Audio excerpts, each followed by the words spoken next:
3 average with runners in scoring position, and he makes contact going towards the right center gap, and it gets down. Guillermo Quintana comes home. LG Castillo charging as well, and he slides in safely. Hello, RailCats fans, and welcome back to the RailCats Talk podcast. I'm your host, Svetich, with co-host Chuck Polarek. Chuck, how are we doing? All right. How about you? Another week of RailCats baseball in the bag. Going two for four in the last two series. Sioux Falls, we kind of expected that one. The Dogs won. I mean, we probably should have taken two out of that, but we ended up losing two. For just going through the week, the first game against Sioux Falls, we lost 13-1. Second game, 9-1. We won the third game, 3-1. Then Chicago came to town. We lost 4-2 the first game, then 4-1 the second game, and then today we won 8-6.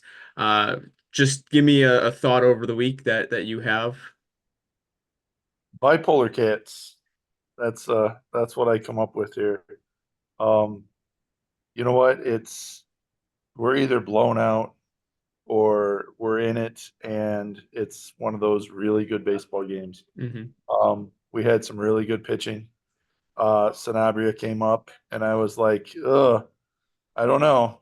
This is gonna be an angry game. And then he goes out there, lights out, and it was insane. So gets the loss, or I don't know if he got the loss in that game or not, but No, he didn't. He was in line for, so he at the time he had a no-hitter coming into the sixth. He only gave up the two walks, which he gave up in the fifth, and then had a 1-2-3 inning in the sixth. And then yeah, just the two walks and the two strikeouts he had in that game, and then he was taken out, and that was the first game when Nate Alexander blew the save. yeah. So I mean, it seems like some of these guys were getting some good production out of. They're going some distance. Yeah, I Um, mean, to outside of the second or the first game against Sioux Falls, the starting pitching really hasn't given up much to any runs really going into the game. I mean, mostly it's been the back end of the bullpen that has been the issue. So the strength of the team falls where the weakness succeeds. It's just not panning itself out, and the key contributor that's keeping the same is the offense, where it just hasn't naturally been yeah, progressing. Because we're just, I mean, outside of today, we scored 8 runs, but it's been 2-1, 2 runs. I mean, you take the last two series and we've scored 1, 2, 3, 4, 5, 6, 7, 8 before this game, so a total of 16 in the past 6 games. yeah. It, We're all over the place. yeah, we are, and the one thing I take away from the Chicago series is I feel like we can compete with them. It's just that we just had a couple faults, mental lapses that just caused it to kind of fall apart. Yeah. Well, so today's game, it was great to see LG put down a bunt. It Yeah. was great to see a guy who could be hitting the ball, taking one for the team, putting it down, knowing how to put it down, right? Hmm. Putting it down and being successful with it. And sure enough, it turns out to be a win, right? Um, that's there was a time before that where I was like, we should be bunting right now, and we're not. These guys should be working on, we're not getting the guys around the bases. We're leaving them on third with one out. These guys should be working on those kind of things where it's, hey, I need to know how to put a bunt down correctly, and I need to know how to angle it down. And so I seeing him put that down like that was really good. I felt good about that. This new guy that we got, man, he is like, Yano Perez. yeah, he is a tree trunk of a man. He looks like a guy that you would not want to be pitching to, and I think that is a big plus for us because we need that right now. Yeah, Um, in the article that I wrote about him last night, he kind of brings that, like, the way he lines up and the way he bats, he's like punched and so compact together. He's such a big man, but he compacts himself down. But he takes nice, easy swings that are made for kind of. He's like a nice mixture between like a Carlos Rincon and a Jackson Valera that's currently on the team that can kind of like mix the two. That has the power, but is also hitting the ball. Like his home run numbers aren't necessarily impressive, but his doubles, his OPS, his slugging percentages, you know, with Lincoln last year, he batted a 299. So it's just one of those that I'm surprised he hasn't been playing all year, Yeah. and that we finally found someone that can kind of help replace a Carlos Rincon, because he's going to probably be more of a DH even when Rincon, if he does come back, he's going to be more of that DH style. I don't really know how much he's going to be playing the field. I mean, he's an older veteran. He's 28. I mean, I say that and I'm 28 years old and I act like I can't, he could probably run around the field a lot better than I can. But the behind the point is that he's 6'3", 270 pounds. Like, he's just a big boy. Yeah, and he plays first base too, so Yeah, I it think might be he. one of those things where you can give Jackson a break, Mhm. and that because Jackson, I mean, he goes out there and he hustles, but it looks like he's always got his knee bandaged up and stuff. So you never know. Um, one thing that really irritated me today was we've got guys that when somebody hits the ball, they want to stand there and stare at it instead of paying attention to where they need to be. Mhm. Um, we had Del Valle on second base, and they hit the ball where it looks like the guy's not going to catch it. Del Valle, he misses it. Del Valle rounds third, and then while he's going to home plate, he is standing in the middle of the baseline, looking back to see where the ball is at while he's running home. You don't need to do that. Get home.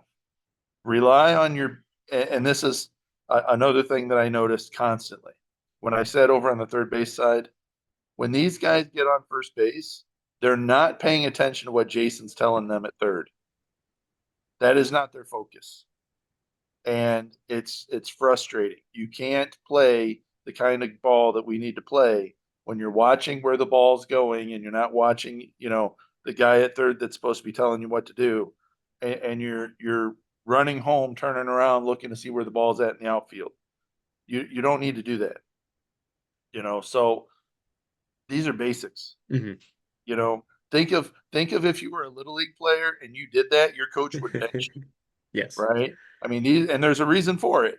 It's not just hey, uh, it's a rule that we had, and now we don't have to pay attention to rules. No, it's there for a reason. You guys could be squeezing out extra bases if you guys are paying attention to what somebody's telling you instead of trying to figure out where the ball's at. It's just one of those things that I sit back, and that was nice that we were able on Saturday to sit on the third base side to kind of see it from a different angle, but to also think, you having Jason right there, and I know you barked at him like, "What are we doing?" He goes, "I don't know what we're doing. Like, this is like, you see Jason, and it's not like it's his fault because he's telling them to go, but you're looking at him, he's telling them to go, and then you're looking at the players, and they're just like looking off in the where the ball's going, like instead of paying attention Yeah, to third base coach, which that's what he's there for. He's supposed to be watching the ball and seeing the play. You're just focused on, what the runner in front of you. I forget what it was. It was on Saturday. We had a runner on second and first, and they both kind of watched the ball, and Jason's telling them to come, and they're both yep, just kind of like watching what's going on. yep.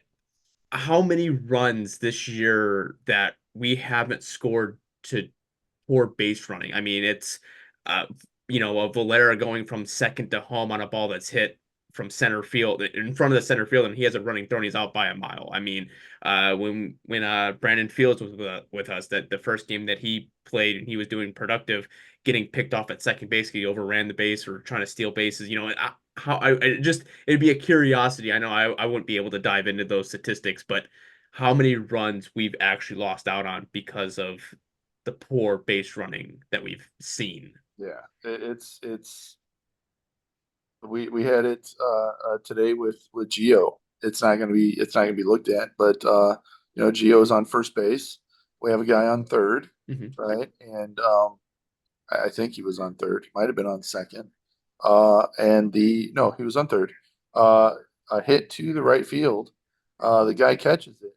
Geo's standing halfway between first and second. and has to go back and tag. Meanwhile, they're trying to throw him out at home. You should already be, you know that he's going to catch it. You should already be ready to go to second base. And then instead of him throwing it home, he might throw to second base, if you bluff the run or whatever. But if you're just standing there, I don't know if these guys have kind of taken it upon themselves to try to figure out how to get home. I don't know. It feels like it really does feel like. Yeah, I mean, I'm liking the setup. I know we talked after last week's podcast about kind of like how we wanted to set up the lineups, how we viewed it as. I mean, I'm kind of liking the Howard Rodriguez Gio mix between there because Gio has been productive as far as driving runners in. So you put him in that second hole and then bringing in another Perez who can be that DH role. It allows people to kind of move around the lineup and Franklin or not Frank Francisco Del Valle was productive, when you needed him to clutch up, he hits a ball in the right center field and scores 2 runs to help, and then Miguel Sierra comes in and I know he was very productive in today's game. So like the production from the players that we need the production from happened, and that's, we win those games. It's just the production from the players that we expect the production from always hasn't always been there. Well, that's the thing. I would have expected, with the way these guys play, that when we had that blow up in whatever inning that was, that they would have been like, okay, game's over, and not really been doing much. But no, they kept playing. So that's the kind of part that's the part that's confusing. Is that you see these games where we're down by one and they just like they've thrown their hands up and they're not doing anything. They're not into it, whatever, right? And we got these games where we're down 2 or 3 or 4 runs, and then all of a sudden these guys are like producing. I don't. Well, I think this kind of takes into consideration because at that point the RailCats were winning 4-1. Right. So I think having that big inning where Miguel Sierra has the 3-run home run, that really help extend the lead. But it's one of those, I think the confidence is still there, even though they faltered you at the end of a Anders Diaz pitching kind of falling apart. It just kind of, just one of those innings that we've kind of seen throughout the entire year where everything just kind of starts to tumble in together and there's nothing you could do about it. But I think the confidence knowing that they've been productive the entire game, that, you have a couple things fall into place, that LG Castillo's bunt that turned into basically a double because they overthrow it, and it was a perfectly laid bunt. Obviously, I wasn't there. I didn't see it. I was driving home from work, so Yeah, I was the listening. ball hit 3 seats away from us, so it was a good game. It was a good one. But nonetheless, it was one of those. Everything started to fall into place, and it was a little bit more of okay. This is how it should feel. Even Right. though we still kind of only being up 2 runs and the Dogs order that came up that helped blow Nate Alexander's save in the first game, those were the ones coming up. But I think the confidence was there it was a little bit different as you Yeah. had the momentum in your favor. Oh, Nate went out there and it looked like he didn't have a blow up 2 games ago. He Hmm. went out there with some confidence and he was throwing good. Um, the other thing about today's game specifically is these umpires um, they were like time clock crazy guys. I mean, as soon as ball 4 is called and the guy drops his bat, they're starting the clock for the next batter. He gets down to first base, takes his gear off, and there's 3 seconds left, and there's the pitch. Hmm. It's like, what the heck? You're not even giving the guy time to get on base.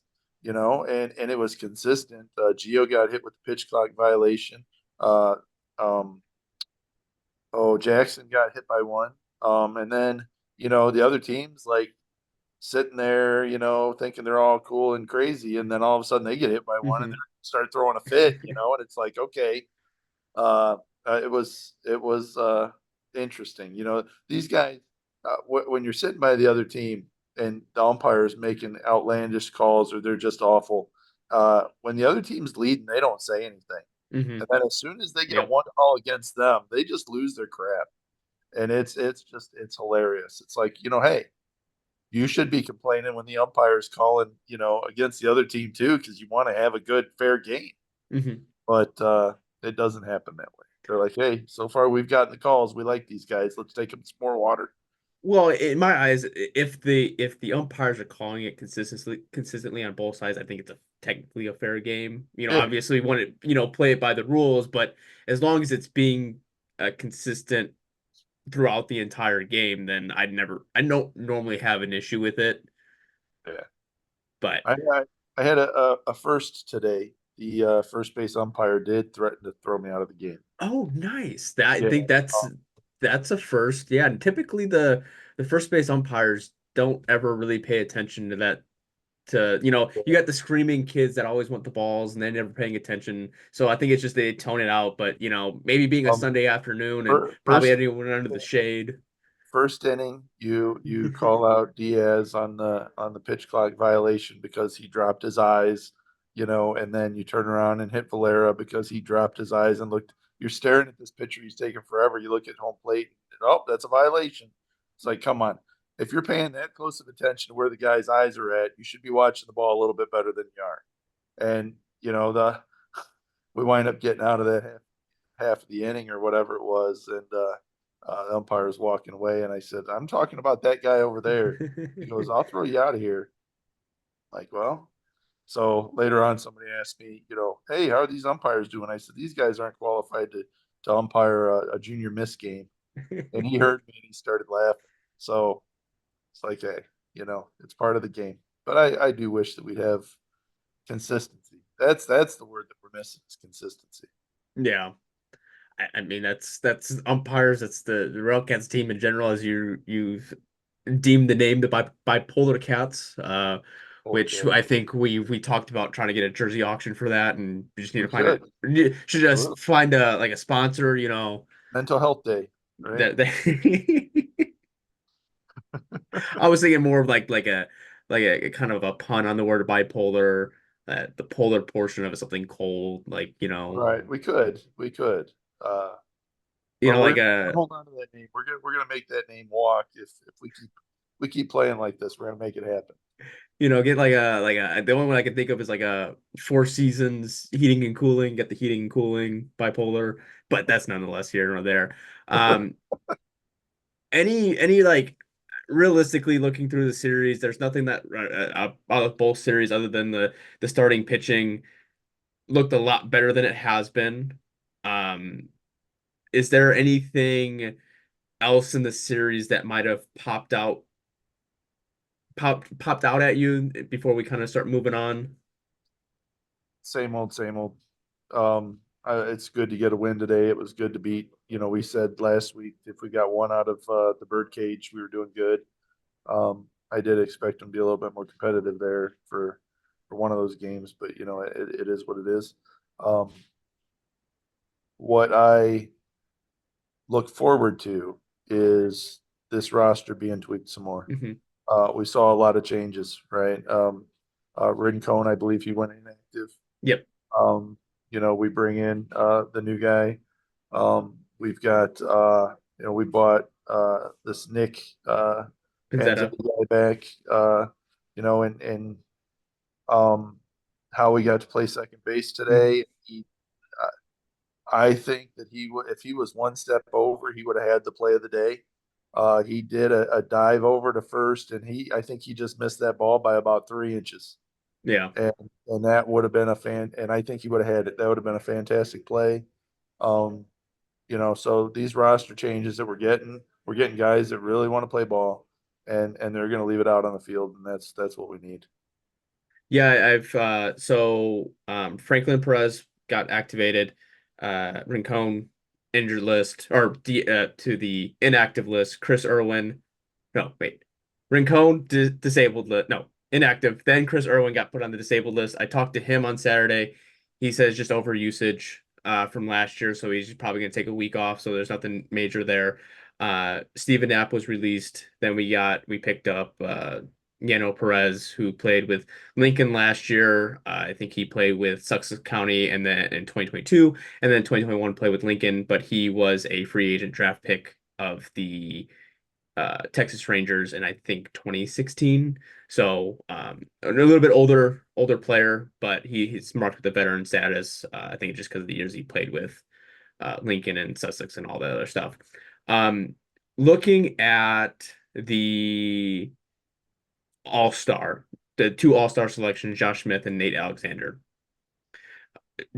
Are we on agreement with those two? Because I feel like there's one player that I felt that got really snubbed that I thought, other than Anders Diaz that we both talked about, but I feel like there was one player that I thought was a for sure lock if it wasn't Anders. Are you comfortable with that one, or do you feel like another player, not necessarily like the two players that we have that they don't deserve because they do, and that's not what I'm saying because they've been consistent all year. I just feel like one player had better numbers than both of those. Um, I think if you're looking at Valdez, Hmm. if that's the one you're looking at, um, I think that Valdez, yeah. If you're going to put the other two in there, I think Valdez should have been in the conversation. I think that Valdez probably should have been the vote-in guy over Irwin, just because even if Irwin got voted in, he really needs the break. Hmm. So I don't know that um, it was worth it.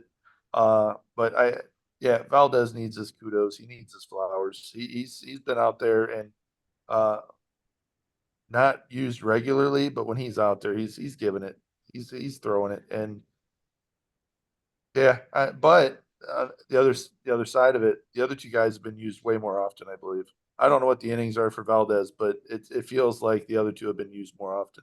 So the usage. So right now I'm looking at the stats, and this includes yesterday's game, or I don't think it's going to include today. I don't think either one of those them Nate Alexander pitched today. Um, but that yeah that one that's not added in.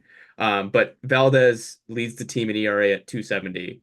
Then it's Alexander at 332, even with the blow up inning that he had, and then Josh Smith at 345. Alexander has pitched 30 innings. Josh Smith has pitched 28 and 2/3, and then Valdez has pitched 26 and Okay, two so thirds. So he's I mean, he was used majority in the beginning of the year, but I think a lot of the innings that Nate Alexander has accumulated is because of the extra innings, or sometimes they throw him in the eighth and the ninth yeah, just because they've used the bullpen. I not knocking either one of Josh Smith or Nate Alexander. I'm just saying I think that was one that I was like, okay, if it's not going to be Anders Diaz because he kind of struggled, then it would have probably been Valdez, just based off of the record and what he's done ERA wise, and it is lower in most of the stuff that he's given up. But again, I think Nate Alexander's work has been put on the wayside because most of the time that he does pitch, it's not in high pressure situations. It's been the lower end, so he hasn't had that opportunity to really, not showcase his talent. He has showcased it, but it's one of those that it kind of goes on the wayside because the game was already out of hand. yeah, yeah. I agree with you there. Um, it's really for me, it's really hard if I don't look at the numbers. Even like what I said, Valdez doesn't have the innings, but he does. Um, the feeling is because you have some key guys that uh, throw up really bad numbers, Hmm. right? To just kind of look over the whole second half of that bullpen altogether, right? Yeah, And that's and I should group them in together like that. But in my mind, that's the way that it works. Anytime that starter gets yanked out, I'm closing my eyes and I'm like, hmm God, please help us. I need to. I don't need to have a heart attack right now. Let's keep this game going. Let's win, hopefully, right? And, and it goes back to we've kind of been conditioned the past 2 years to feel that way. So maybe the players aren't feeling that because they don't know the history, but you know, yeah. I mean, realistically, the top bullpen guys are Valdez, Alexander Smith, and Pinto. I know Pinto had a little bit of a rough patch, but I mean, those are your guys, but you're seeing a lot more of like the Steven Knapps or the Denson Halls or the Casey Grimms, all of them just because of the games. They're not. they haven't necessarily proven themselves to put themselves in the high pressure situations, which I'm kind of surprised that Denson Dotson has been put in those situations. Now, granted, he's only had like 4 games played and only 2 2/3 innings, but he's given up 7 runs in those 2 2/3 innings. And He, and the first one he was a part of, his first game, he pitched really well. His second game is where he gave the 4 runs. And I know he pitched, looks like he pitched today as well. He gave up 2 more runs today. But he I think that was that wild. yeah, I think that was a little bit based off of because of that inning. He was part of that. I don't know. I don't have the numbers or what he did, but that's the one thing that's surprising me how wild he is, because his stats previously don't show that, but yet again he had a year off in between, and it doesn't look like he was a part of what you were talking about, the Wisconsin League, with I like the don't Blacks. think so. I didn't see him in any of that, so I don't know if he had a year off. He's coming off an injury. Injury. Okay. I believe that's what it is because I did get to talk to some people today, and we were talking about the guys that we're bringing in with injuries, and it appears as though his name got thrown in there as one of them. So, um, that being said, his curveball or whatever it is he's throwing is getting in there. It's his fastball that's like all Mm, over the place, bouncing 6 feet in front of the plate, just like absolute craziness. And I don't know how long the leash is for him. Uh, I was glad today that they yanked him as soon as they did. He got yeah. through. I think he only got through 2 batters. Yeah, well, so it looked like he gave up 2 walks and 2 runs, but the I don't know where Gave the up two runs this walks, and they switched, and then I believe the next pitcher gave up the 2 runs. I think that's gotcha. what they Uh, went. so yeah, that's I'm trying to see here. It would have been looks like it would have been Casey Grimm who gave up 3 hits and 1 run Yep. and an inning and a third. So, or not inning and a third, just a third of an inning, because yeah. So Leave that's one how out. that accumulated itself. Yeah. So Actually, it was we had Diaz in there. He yeah, got 2 outs. yes. Um, and I believe he walked. He might have walked a guy, or I think because we had Yeah, to run. yeah, I don't. Yeah. I would have to look what he pitched, 6 innings, so he went into the seventh. It looks like he gave up a home run. He gave up a home run to Dusty Stroop, and then pop out, line out, and then a single, and then he was switched for Denson. Yeah. So he only gave up the 1 home run in that. So that's also another surprising thing to me, which I don't necessarily understand. Is I get you're maybe playing the matchups, the pitching matchup, depending on what the batter bats. But okay, he gives up the single, he gives up the home run, but he already has 2 outs. Like he has some kind of momentum going. And it always feels like when the pitcher has the momentum going, it's like, all right, yank him out. Like, Oh, it feels like we got 2 outs. Let's yank him out and put somebody in there. And then you're like, okay, um, this guy walks somebody. He's wild. You're like, all right, what? How long are we going to do this for? I think that you had reliability. You knew what you had with Diaz. mhm. And a lot of times we're bringing a guy in, we're discounting what we know about the current guy. We're bringing somebody in hopes that he's going to be better. But reality is we don't know until he gets out there and throws. And I don't expect anybody to go out there and strike out the first guy Mhm. out of the bullpen, right? So, it's weird how that's working out. Yeah, I mean, realistically, at the point that Diaz stopped pitching, he was at 94 pitches. So it's like he's pitched into games, so it's not like his arm isn't stretched out. So I don't think an extra, like, I can understand, like, if he ended up walking another batter and giving up another single, like, okay, then you kind of cut the leash on that. But feeling like changing the momentum, it just kind of feels like one of those, like, all right, yeah. It Like I might have said, been that's a might have been part one of of, those things where Lamar told him, hey, or K-Dub told him, hey, you got 2 outs in this inning, we're gonna yank you. yeah, Or you got 3 batters. I'm gonna give you 3 batters. We don't know. yeah, I don't know. There's just missed time. There's sometimes I'm like I don't know, because there's times where it works out really well and sometimes it works out really bad, in those situations. So I'm not, um, but so moving forward and just kind of looking at let me pull up Okay. Hounds coming up. Huh? The Dock Hounds coming up. Yep, Dock Hounds are coming up. I'm gonna look at the standings real quick. So, as it sits as for today, Cleburne still number one, at 34 and 25. Kane County's 32 and 25, a game back. Then you have Milwaukee 3.5 games back, and well, Chicago and Milwaukee are tied at 3.5 games back. Lake Country's 9 games back. The RailCats are 11.5 games back. Uh, so quick maths, it looks like we're what, 2.5 games behind Lake Country. At this point, I'm not necessarily looking at like trying to make the playoffs.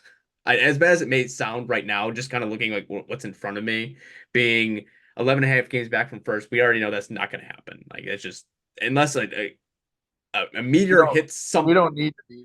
I don't No, no, we did. But looking for first place. But even at that, we're 8 games back. Yeah. So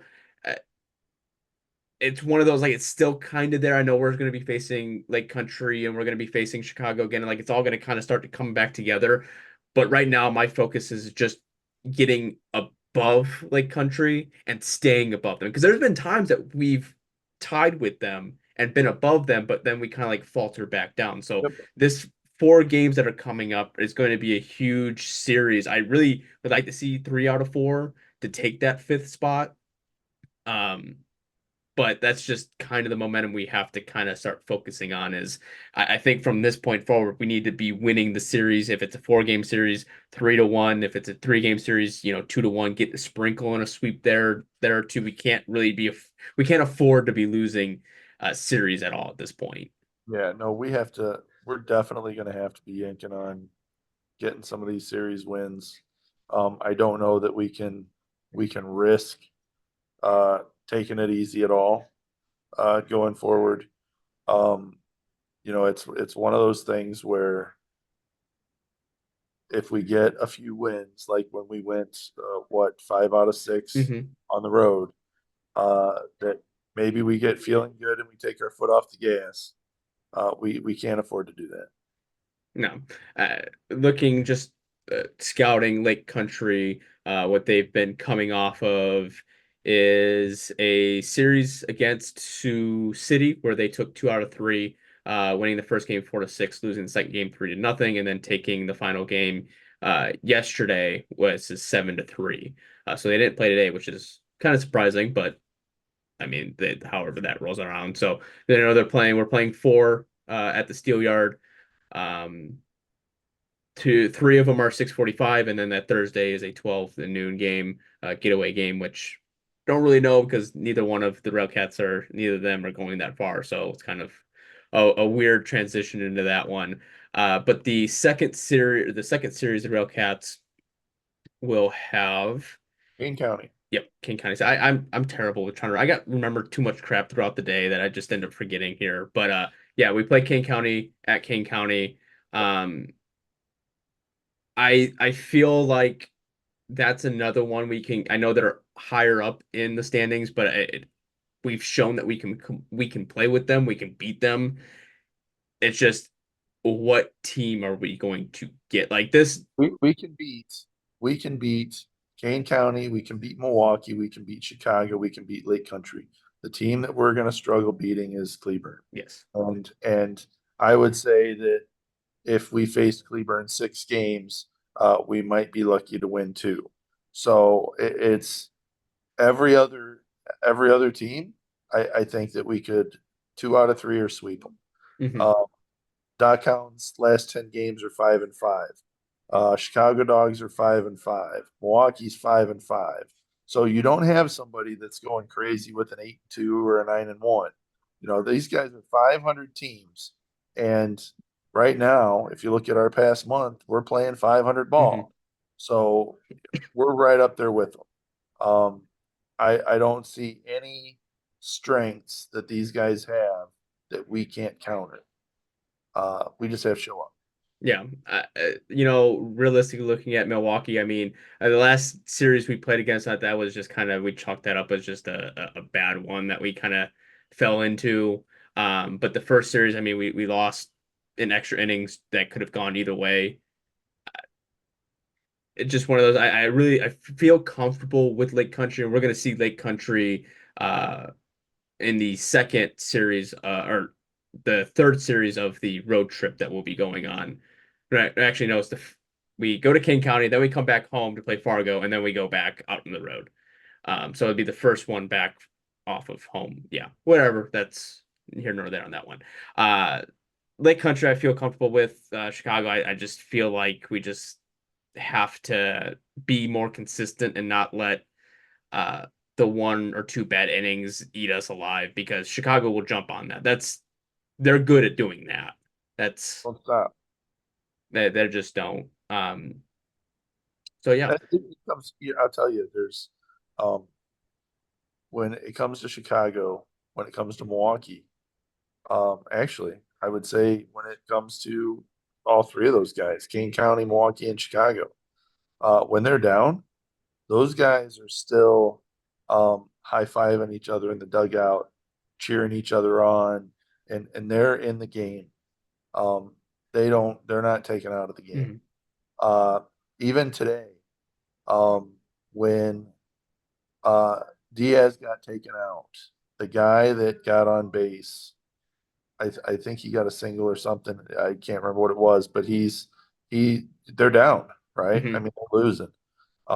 He's over there. I I hit off this guy 3 times. I'm 3 for 3, and this and that. It's just like cheering himself Yeah. on and that. And I'm like, does he know that he's losing 4-1? Um, I, I mean, I, but that's the way. But then, like the game yesterday, we're losing, mhm. and that guy gets out and he's slamming his helmet down and he's pissed off at himself.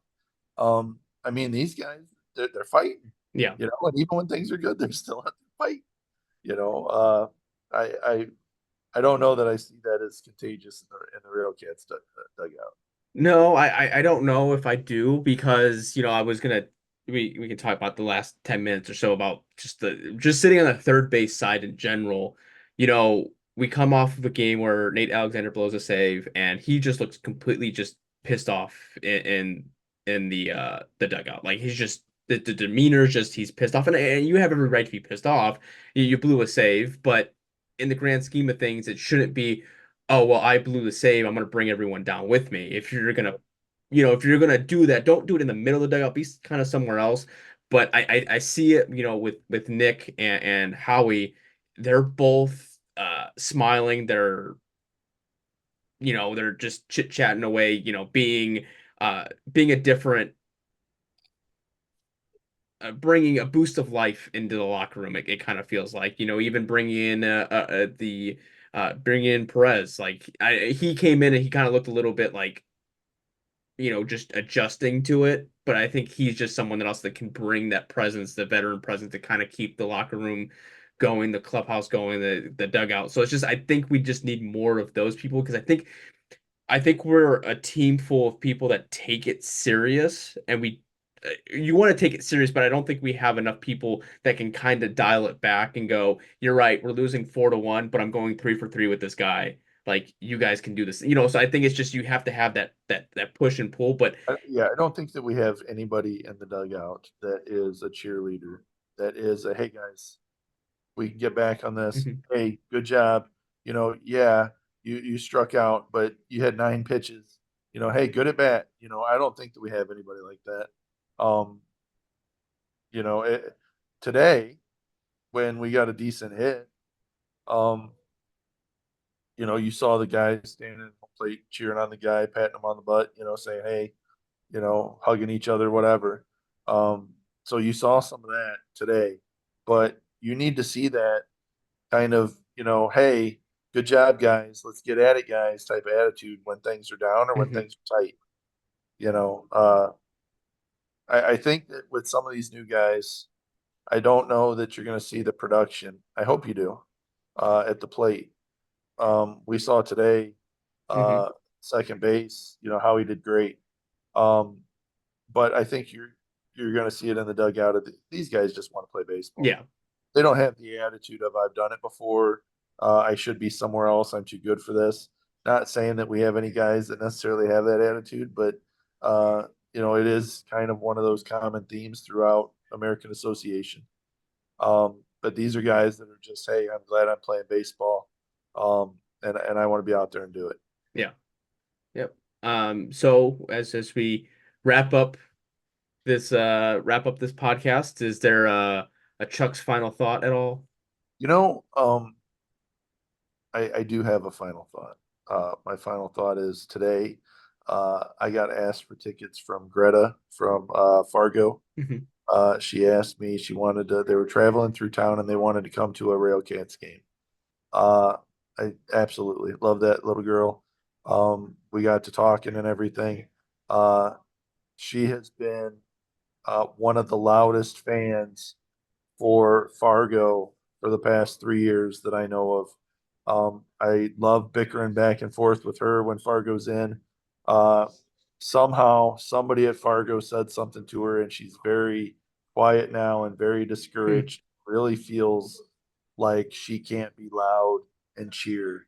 And that breaks my heart that somebody did that and that got back to her or whatever it was. But I told her today, you can cheer as loud as you want for the RailCats. I told Erwin, I said, Erwin, I got Greta from Fargo and she wants to cheer for the RailCats. Is that okay? And Erwin goes, absolutely. And so we got her cheering today.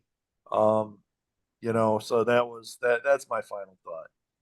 It was good to see her and it was good to have more people cheering for the RailCats, even when we're struggling. Yep. And people showing up. We had good crowds the past week. And so keep showing up, keep rooting for your team.